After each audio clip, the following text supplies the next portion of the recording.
You might have a good job, but still your paycheck is not strong enough to fulfill all your needs. Well, that's a common issue for most people. They are really in bad shape when some expensive issue comes up. That does not mean that they are poor, as poor people don't even have enough money to cover all their necessities.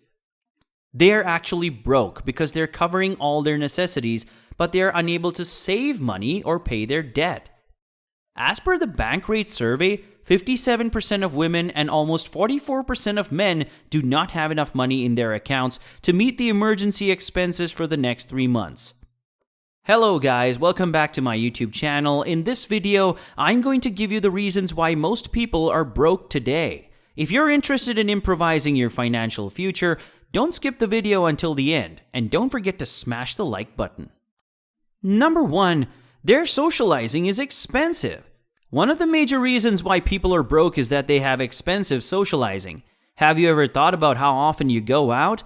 Do you have such friends or family members who have expensive tastes? If you go out once a week with your friends, once a week with your wife or girlfriend, once a week with your colleagues, then how much does that cost? Surely it's going to be way more than you're thinking, especially if you go to the fancy restaurants. Try to cut back a bit. You should refuse the expansive invitation of friends. If you think that they would not like it, then you can host a dinner for them instead of going out. I know that neither option is free, but still, it's going to make a huge difference. Number 2, they don't have a budget. Without having a budget, how would you know when you're getting off track in your funds? According to a survey by USA Banks, less than half of the American people stick to their budget. Not having a budget increases the risk of landing in debt. The majority of people living in the US have not either prepared a budget or are not sticking to it properly. A budget tracks your spending, and it can really help you in cutting down unnecessary expenses. Number 3, they happily accept the slavery of brands. You will always see people buying branded clothes, expensive houses, smartphones, and watches, not because they need such things, just because they love to hear the compliments from people around them. If you're one of those, then I have no shame saying that you are a brand slave. I know sometimes brands offer superior quality products, but that's not always the case. Further, you don't always need to buy the latest model of the phones if they offer either no or only 1 or 2 new features and you don't often use it. That's an addiction, and believe me, this habit is as bad as taking drugs. Even if you can afford it, it doesn't mean that you should buy it unless you absolutely need it. Do you know that Warren Buffett has lived for more than 6 decades in the same house that he bought for $31,500, and currently he has a net worth of $125.6 billion? Most of us earning $2,000 to $3,000 spend a majority of our income on branded stuff. Today, ask yourself a question. Do you want to just look rich, or do you actually want to become rich? Well, I'm not saying that you never buy branded things. What I mean to say is, don't make it your habit. Only buy brand name if there is considerable difference. Otherwise, cut your wasteful spending if it's not improving your quality of life. Number 4, they choose bad mentors. Be very careful when choosing a mentor. Mentors can really make a huge difference in making or breaking things. If you have a bad mentor, he will most probably speak negatively about people and life. There are also possibilities that your mentor has not achieved anything worthwhile in life. A bad mentor will only motivate you. Yes, you can do it.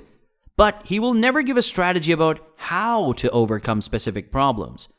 On the other hand, good mentors know exactly how to give constructive feedback and encourage you to grow financially and professionally.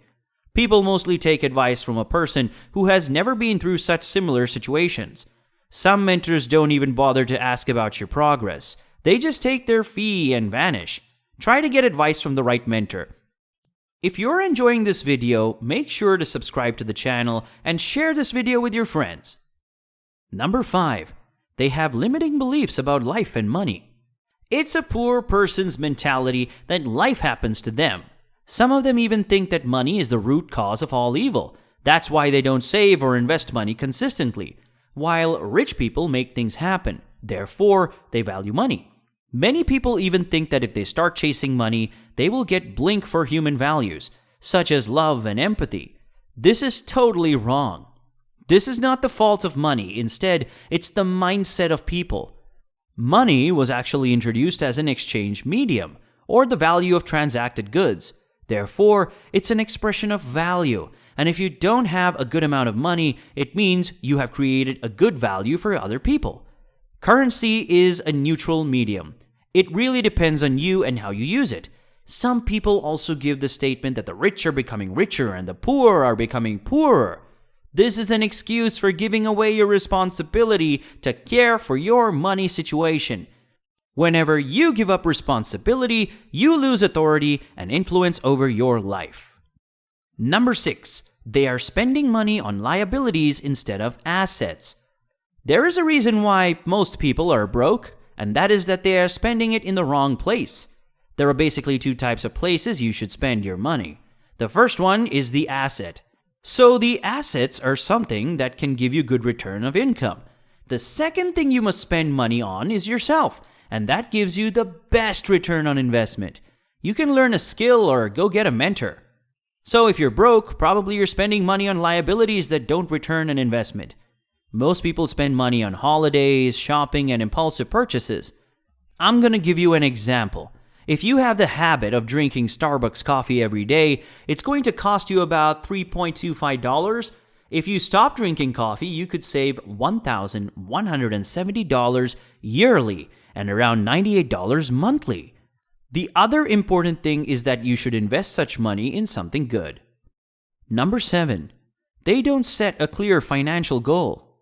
One of the major reasons why people are broke is that they don't set a clear financial goal. How are people going to pay their debts and increase their savings if they have no direction at all? Financial goals are the starting point for each decision you will make with your money. For instance, if you're determined to pay off your debt within the next 5 years, it means that you have a clear goal, which you can use to execute a plan that will surely assist you in getting there. If you don't want to be broke, then decide today where you want to be in the future and when you want to be there. Whether you want to buy a new car, a new house, or double your income, you can't achieve anything without having a definite finish line. Do you know that 1/3 of the people don't have enough money to cover an emergency because they recklessly spend all their income in the starting few days of the month? You first have to set a goal and then make a plan to achieve it. Trust me, you'll never be broke again. Most people are broke because they try their best to look rich, but ultimately they undergo numerous debts. A person who is actually rich is because he kind of likes to stay broke. I'd like to hear from you why you think most people are broke. Let me know your thoughts in the comments section below. And while you're here, click on any of the videos appearing on your screen right now and I will see you there.